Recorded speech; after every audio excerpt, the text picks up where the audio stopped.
people are the majority of the voting age in our country. Why can't young people organize themselves and throw out the 70-year-olds? The question is not whether you can throw out the 70-year-olds. The question is that in a situation where the same mind clamors for bread and books, bread will always win. And the political elite of this country have mastered the art because they know that 500 naira and 1,000 naira will make people sell their votes at the polling booths. And so it is not that we young people don't want to organize to take over from you. But it is that your generation has the money to keep our generation aground. And you have and your generation has deliberately, sir, except for very few progressives like you, refused to give us the kind of education that will empower us to demand mandatory accountability from your generation. The kind of education that will help us to become innovative and drive competitiveness for Nigeria's economy. When you say that banks are giving loans to small businesses in Nigeria, the banks come with double-digit loans that are unaffordable for those small businesses. When you talk about youth and unemployment, the idea is not even youth unemployment. The idea is that youth unemployability is a greater challenge above youth unemployment. When you do not empower our generation to speak English so that we can get the right kind of jobs that will help us stand side by Singapore, Finland, and Canada, you deprive us of our fundamental humanity. I agree with you, don't worry.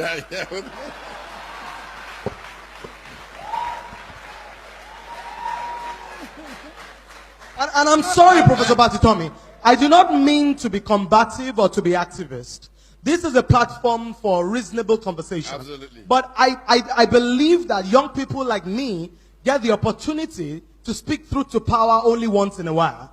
And I stand here for an entire generation. I cannot curry it for the old people. The policy makers, the captains of industry, the people who make decisions in private companies to sponsor reality shows and refuse to sponsor youth empowerment programs, they sit in this room. And it is therefore important that I put the voice of my generation on the agenda, because I know you people are That's the ones. why I started with you. I thank you. Give me a break. I started with you because I know that. Based on logistics, there are two categories of young people in Nigeria today. The first category, the educated, empowered, and privileged. The second category, the poor, the deprived, and angry young people, who form the majority of the youth population you refer to, and are the ones that have become the tools of trade in the hands of the politicians. So we, the young people who are educated and can make the type of decisions and understand where Nigeria needs to go, are in our minority. The ones in the villages and the bushes who don't have education, who are poor and angry, who become area boys, do not even have food to eat 3 times one day. Now, where do we go from here? How do we promote inclusiveness? Nigeria and Africa have to become entities that embrace consequences. What do I mean by that?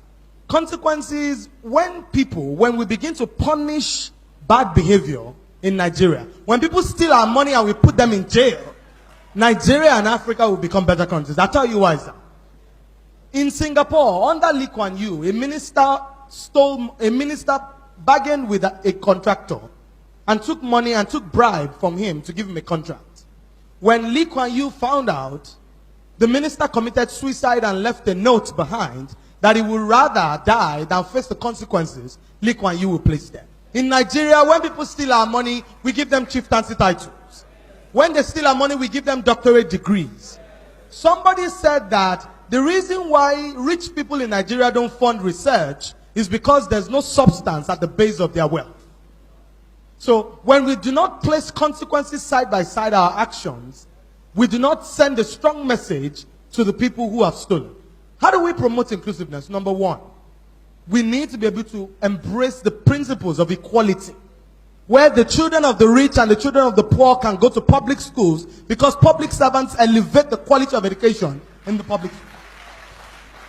Number two, where the children of the poor can get jobs without having connections.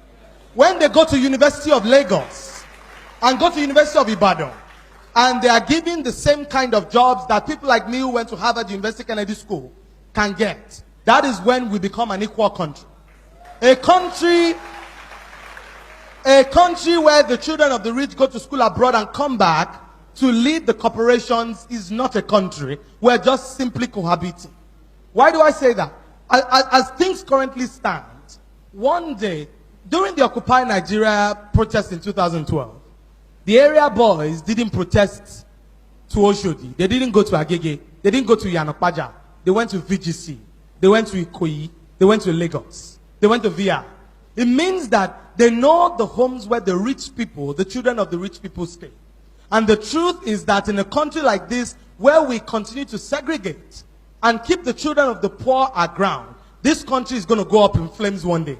People are going to get to a point where they cannot take anymore. And people are going to get to a point where they cannot take anymore. When we create jobs, we cannot, within companies, we cannot decide that, for example, the children of the rich must be superior to the children of the poor.